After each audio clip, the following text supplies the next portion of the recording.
CDL Practice Test, Florida, Air Brake, Part 3. Question number 54. To ensure normal stopping power, drivers of vehicles equipped with a front brake limiting valve should A. Set the control to the off position, B. Set the control to neutral, C.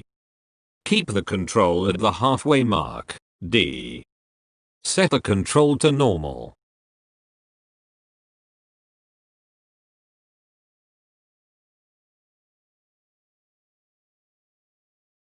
The correct answer here, D. Set the control to normal. Explanation. Some pre-1975 vehicles have a front brake limiting valve, which is normal and slippery settings. The idea behind these valves was to limit the air pressure available to the front brakes when driving on slippery surfaces, and thereby reduce the danger of a front wheel skid. Studies have found that this is not actually a concern. So if your vehicle has a front brake limiting valve, leave it in the normal position. Question number 55.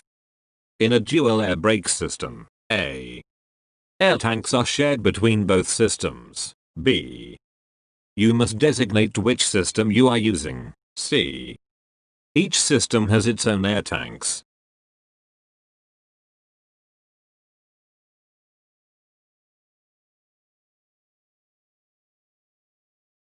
The correct answer here, C. Each system has its own air tanks. Explanation. There are two air brake systems in a dual air brake system. The systems share a set of brake controls, but each system has its own tanks, hoses, and lines. Question number 56. When the parking brake is engaged, what does it do to the spring brakes? A. Compresses the springs, B. Increases the air pressure, C. Tightens the springs onto the outside of the brake chamber, D. Releases air pressure.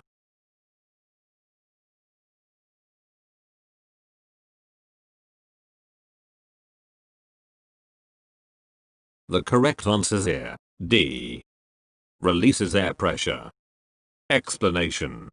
When the parking brake is engaged, yellow knob pulled out, M-, compressed air flows out of the spring brake. The spring expands and the brakes engage, preventing the wheels from turning. When the parking brake is released, yellow knob pushed in, M-, compressed air flows into the spring brake. The spring is compressed and the brakes release, allowing the wheels to turn.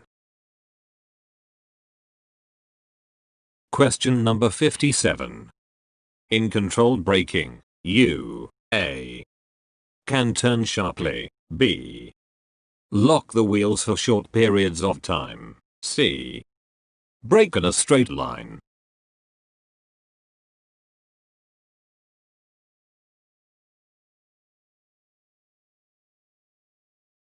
The correct answer here, C. Brake in a straight line. Explanation.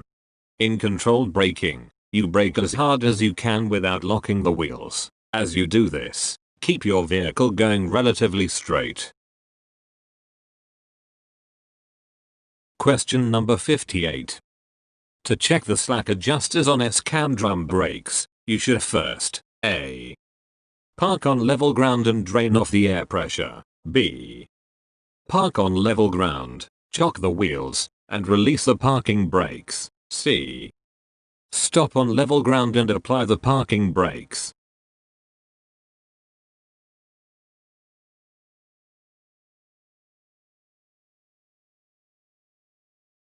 The correct answer here, B. Park on level ground, chock the wheels, and release the parking brakes. Explanation. Chock the wheels so you can release the parking brakes safely. Then put on gloves and pull hard on each slack adjuster you can reach. If it moves more than about 1 inch, it needs to be adjusted. Question number 59. With air brake equipped vehicles, the parking brakes should be used, A. As little as possible, B. Only during pre-trip and post-trip inspections. C. Whenever you leave the vehicle unattended.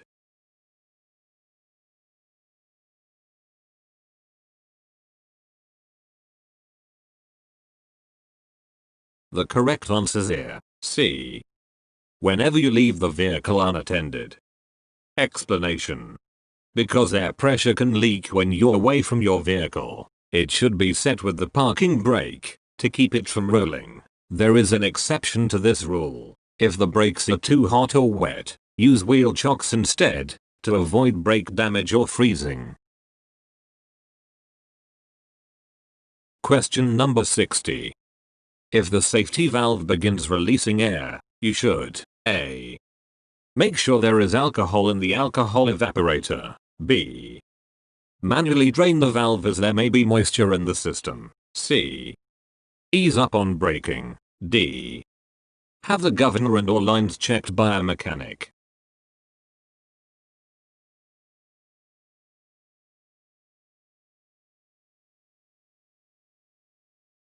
The correct answer's here. D. Have the governor and or lines checked by a mechanic. Explanation. If the safety valve is releasing air, something is wrong and you should have your truck evaluated by a mechanic immediately. Question number 61. What does ABS do? A. Prevent the air compressor from overheating. B. Prevent the front brakes from being used on ice. C. Prevent the brakes from being used if downshifting would be more effective. D. Prevent wheel lockup.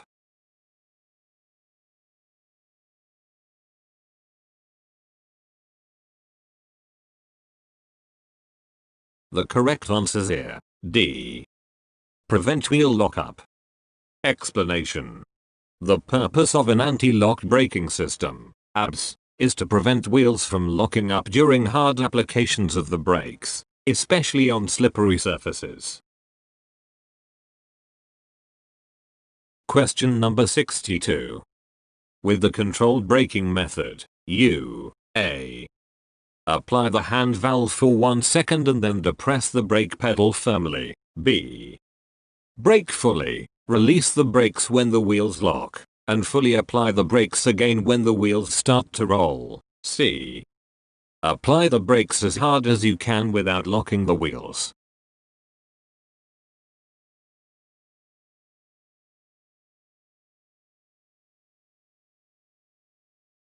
The correct answer's here. C. Apply the brakes as hard as you can without locking the wheels. Explanation. With controlled braking, you brake as hard as you can without locking the wheels, and keep steering to a minimum. If the wheels do lock or you need to steer more than this, release the brakes and reapply them as soon as you can. Question number 63. Pumping the brakes or riding the brakes is unnecessarily pressing and releasing the brake pedal, which will cause A. The brake pedal to shake. B. No effect on the braking system. C. The parking brakes to disengage. D. Loss of brake air pressure and the engagement of the emergency brake.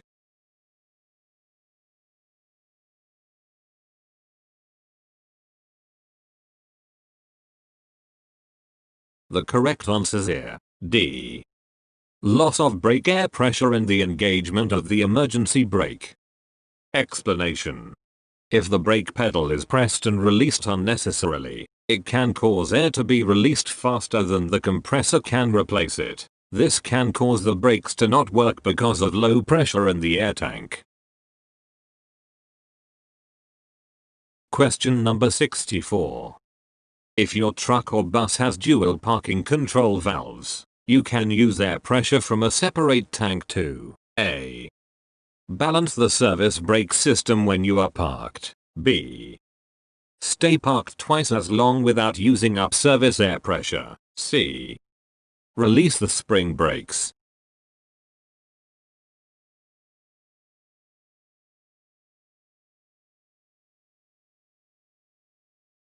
The correct answer's here. C. Release the spring brakes.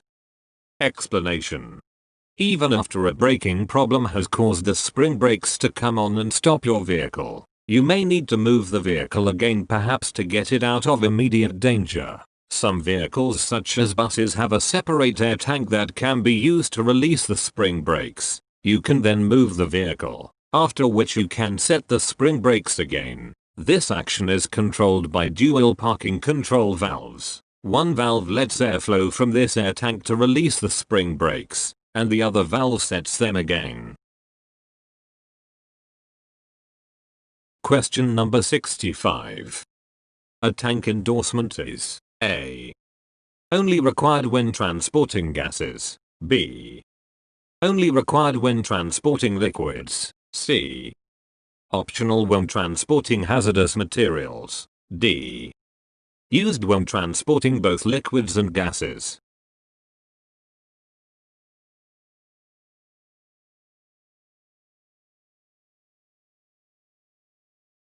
The correct answer is D.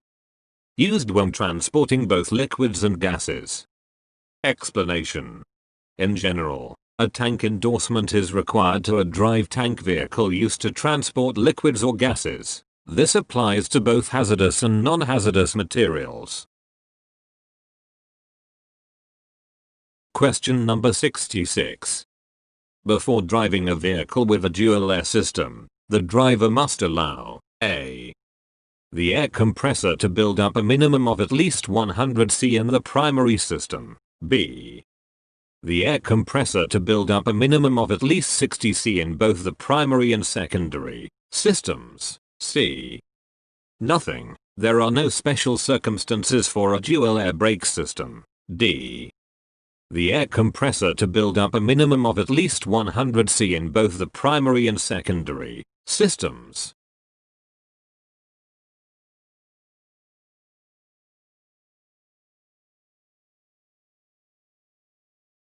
The correct answer is D. The air compressor to build up a minimum of at least 100 C in both the primary and secondary systems. Explanation. Both air brake systems must be fully functional before the driver should use the vehicle. The driver must allow both systems to have at least 100 C so that the brake systems work properly. Warning. It is possible to release the brakes when the pressure has reached 45 C. The warning light will extinguish and the buzzer will stop sounding when the pressure is above 60 C. But you should never release the brakes or drive the vehicle until the air pressure in both systems is above 100 C. Question number 67. To test the air service brakes. A. Brake firmly while slowly moving forward. B. Brake firmly while slowly moving backward. C. Stop the vehicle, put it in low gear, depress the brake pedal, and then gently pull against the brakes.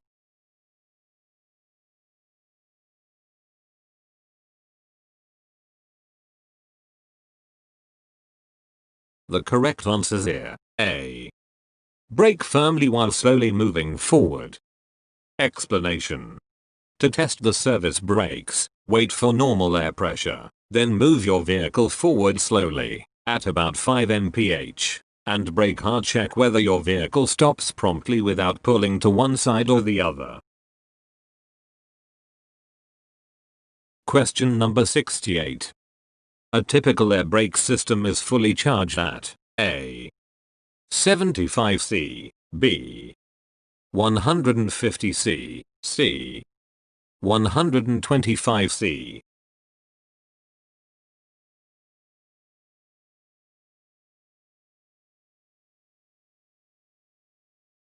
The correct answer is C. 125 C. Explanation. A typical air brake system is fully charged at 125 C. Check the manufacturer's specifications for the actual figure for your vehicle. Question number 69. If you do not have an automatic tank drain, when should you drain your air tanks? A. Once a week. B. At the end of each working day. C. After every 4 hours of service.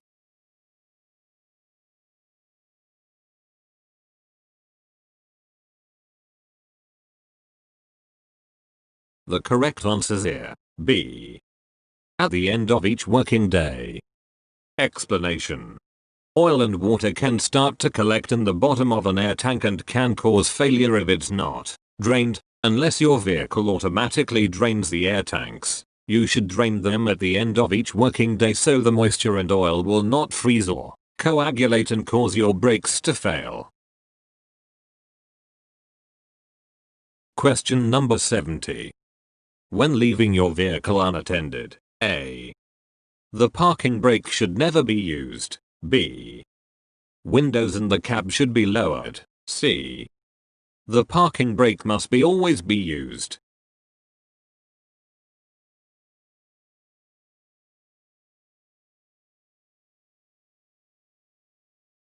The correct answers here. C. The parking brake must always be used. Explanation. Always apply the parking brake when leaving your vehicle unattended. Question number 71. The use of air brakes on a downgrade is only a supplement to the A. Use of the spring brakes. B. Use of the front brake limiting valve. C. Braking effect of the engine.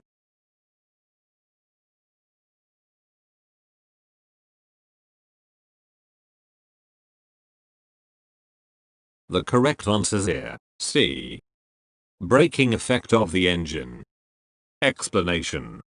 Going down a hill, you should keep your engine in a low gear to keep your speed low, and use the air brakes as a supplemental tool to slow down. Question number 72. The application pressure gauge, A. shows the temperature of air being used in the braking system. B. shows the pressure of the air coming from the compressor. C. shows the number of times the brakes have been used. D. shows how much air pressure is being applied to the brakes.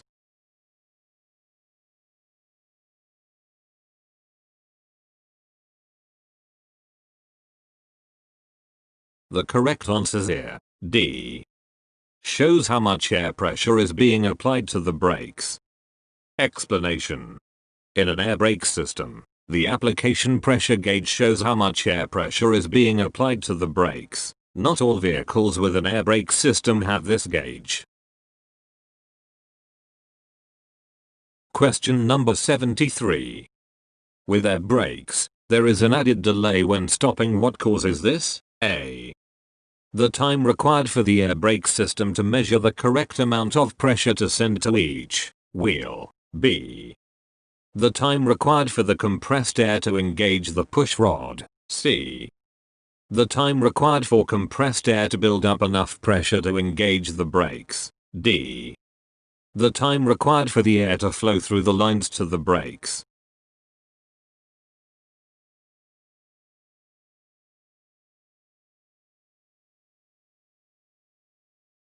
The correct answers here. D. The time required for the air to flow through the lines to the brakes. Explanation. With hydraulic brakes, the brakes work instantly, but with air brakes, there is about a 0.5 second delay while the air flows through the lines to the brakes before the brakes begin working. Question number 74. The purpose of a supply pressure gauge is A. to tell you how much air is in the tank. B. to warn you only if there is too little air in the tank. C. to tell you how hot the air in the tank is. D. all of the above.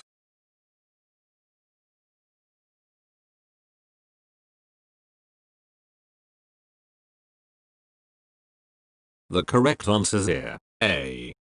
to tell you how much air is in the tank. Explanation.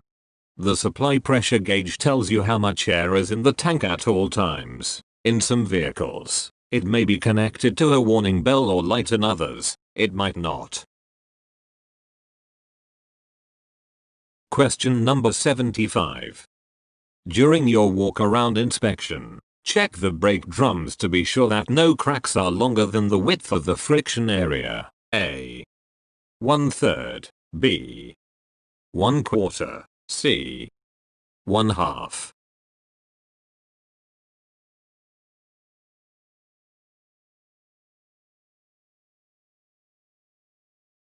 The correct answer here, C. 1/2. Explanation. During your walk-around inspection, check the brake drums to be sure that no cracks are longer than half the width of the friction area. Question number 76. In which of the following situations should you not apply the parking brakes? A. If you're parking for less than 1 hour. B.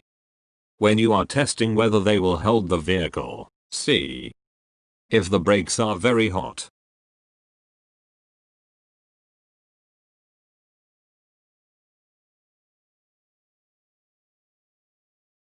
The correct answer here, C. If the brakes are very hot. Explanation. If the brakes are too hot, avoid using the parking brakes because the heat may warp and damage the brakes. Also avoid using the parking brakes if they are wet and at risk of freezing. If the parking brakes freeze, your vehicle will be immobilized. In both of these situations, use wheel chocks instead. Question number 77. Excessive heat caused by overuse of the service brakes can cause A. The modulating control valve to wear out. B. The brakes to fade. C. The brake linings to split.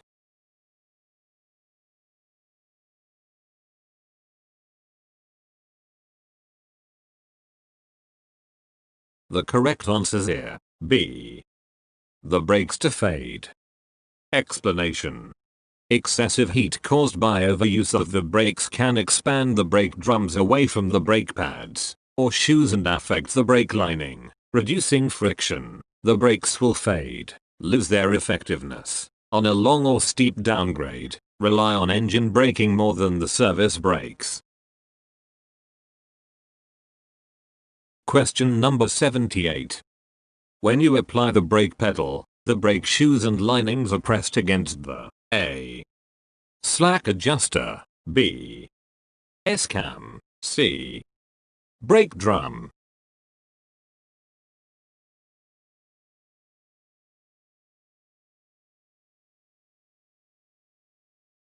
The correct answer here, C. brake drum. Explanation. In North America, the most common type of foundation brake is the S-cam drum brake. The brake shoes and linings press against the inside of the brake drum, which causes friction to slow the wheel. Question number 79. If the spring brakes are on, when should you push the brake pedal? A.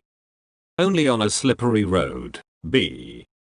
Only when driving downhill. C. Never.